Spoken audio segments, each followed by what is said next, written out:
How's it going, guys? And welcome to RC Cincy. Today we have the top RC B-17 bomber. Absolutely gorgeous. It has a 1,875 millimeter wingspan, which is 72.25 wingspan. The length is about 1,300 millimeters. It's rocking 4 brushless motors, 20 amp ESCs. Absolutely gorgeous. Of course, it has retracts, it has split flaps. Absolutely beautiful. The manual, this is the manual you get. Definitely look over this. There are a few videos out there I would definitely check out, because some of it sometimes is a little bit more difficult to understand. You do get some spare guns, which I didn't install on the front and back just because the way I move this around and carry it, I didn't want to knock them off. You do get a couple extra little connection right there, a couple extra bolts for the wing, for the motor, excuse me. So not bad at all to build. I'm going to flip this up and show you guys how it came and how much needs to be assembled. So you are going to need some glue. So we're going to start from the bottom. You're going to have to glue on this stabilizer here and the rudder. Then you're going to need to connect the links. Luckily the servo hones are mounted. You just got to connect these little links here, here, here, and then of course the rudder on the other side. The wheel was already attached with the link already attached, so that was really nice.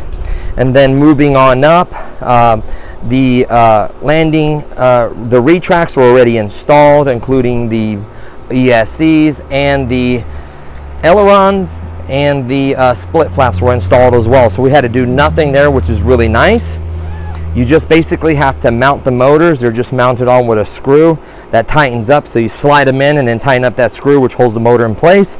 Then you want to plug them up and make sure they're turning counter to each other. So you want these motors to turn towards the fuselage, both of them.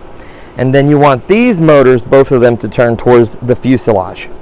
Once you get that correct, then you can install the cowl. Make sure it's centered, otherwise this won't spin, it'll rub against there, so that's very important. You see, you get some scaled detail there. It looks like a big radial motor. It looks really, really nice. Nice brushless motors. You get some little caps for detail. You kind of see the Liberty Bell scheme a lot better. Absolutely gorgeous. You need to glue this little plastic piece that covers the wires. There is another plastic piece you got to glue in that has 2 points that go into the fuselage, and then the back is held by 2 screws. So technically you can remove this wing. You would just have to disconnect the rudder and the elevator, and then just take the receiver and everything out with it when you pull it out. So just keep that in mind. I would Velcro the receiver, that way you could undo it and then pull it through if you had to take the swing off. I'd prefer not to, obviously. Luckily we have a truck. So you do have to glue the bottom turret on. It is technically adjustable, so you can get it the angle you want. I'm not going to angle it too much because I don't want it to hit. The retracts do have a little bit of spring for cushion to help absorb some of that shock. It has the same thing on the bottom steerable tail. And then it does have landing lights, one here and one of course on the opposite side. And then on your right side it is green, and then on your left side it is red. So that's nice, they offered some kind of lights with it. We will, while we have this up, can you hand me that transmitter please, babe? So I want to show you guys the retracts really quickly and the split flaps while we have it up. So here's the retracts. Gorgeous. And then the split flaps. Landing, takeoff. So that's really nice. You can adjust them more aggressively. I'll keep this because I want to show them the control surface and stuff. So I'll just set it down for now very carefully. Throttle cut is on. So very beautiful. Some yellow accents, painted yellow on the wingtip, on the props. So it'll look absolutely beautiful when it spins. Really quickly, let me show you guys the control surfaces. I did have to reverse a couple of them. Please check them. So aileron to the right, that one should come up. Aileron to the left, bank left, that one should come up. Of course you have your rudder up and down, works perfectly. It's going the right way. And then of course the steerable tail and rudder. That works perfectly. Of course, I can spool them up a little bit. You can see that they spin just fine. So we have that figured out. You know, you need a little tool to punch the holes for the guns. Not bad there to install those. I'm going to keep them away from the front and back just because I lift it up, and I'm probably going to break them off, so I'm going to leave that be. Let's pop open the hatch for you guys really quickly. Nothing is mounted because I'm actually getting a 7-channel receiver with like AX 3X style gyro, just to make it a little bit smoother in the air, more scale. It recommends 2 2200 milliamp batteries. Of course, I have the Spectrum 3S's in there, 2 of them. They do plug in into the XT60. We will properly mount this receiver. We will properly mount it with Velcro once the new one comes in. So let's go over to this table and show you guys what you'll need to complete this. Obviously, you're going to need the tools themselves to do it as well. So you're going to need a transmitter, a charger for your 2 batteries. There's other combinations you could do as well really quickly. So looking at the embodiment of the ESCs, they can hold up to 4S. So this is 2200 4S. That's 3S in there. Now it's 2200. And then I also have 2 3300 4S's. So I am going to try 4S probably with the 2200s to begin with. Definitely do matching batteries, similar health, similar capacity, just so it balances out well. So do that. And then another note, this is well over 2,000 grams. So if you don't fly this at a designated airfield that's been approved, you are going to need these new Spectrum Sky ID things. Remote ID basically is what it is. So you are going to need these. Some of the nicer receivers, they come with multiple plugs that you can plug directly in a receiver. The cool part is it's GPS. It'll give you altitude, distance, speeds, cool stuff like that. So if you have a smart receiver, that helps out. If not, you don't have a plug on the side of your receiver, it does have a JST lead to a little single cell. So all you need, it flashes till it finds satellites, and then it goes solid when it's ready to go. So very simple to use. The unfortunate part is these are 100 a piece. Technically, there's Velcro, so you could put Velcro in your bigger planes and move it from plane to plane, which I'm going to do. Just make sure somewhere in the inside of the plane you write the FAA number. And then once you have the charger as well, so like I said, you're going to need the charger. Being a PMP, you're going to need the charger, transmitter, batteries, and receiver.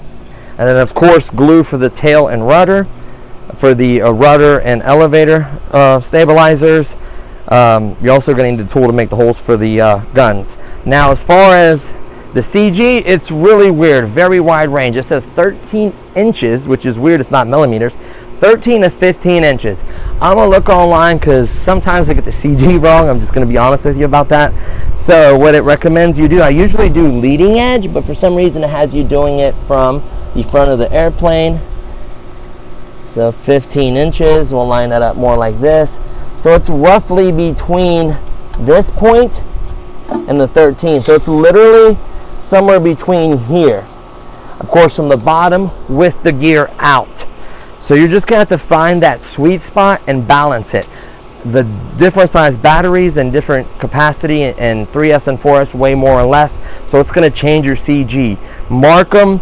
I'm not gonna do Velcro straps because it came with none. I mean, battery straps, I'm gonna do Velcro. So there's already Velcro on those batteries. I'll add Velcro on those other ones, and then we'll find a place to put them in. I don't know if I'm going to need weights yet. I will comment below how well the balancing went because I haven't done that yet. I typically do that at the airfield depending on the battery and stuff.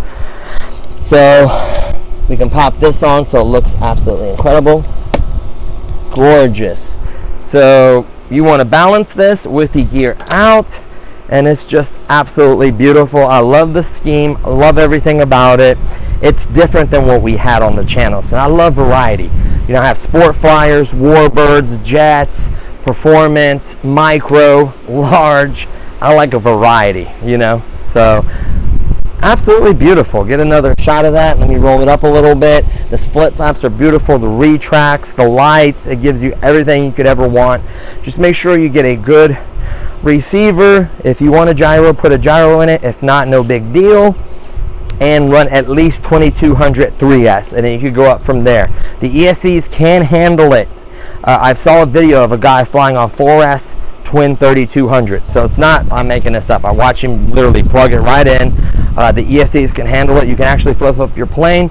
Another quick note, these right here were coming off on mine. One of them was in the bag. These bigger ones were not, didn't have enough glue on them and they came loose.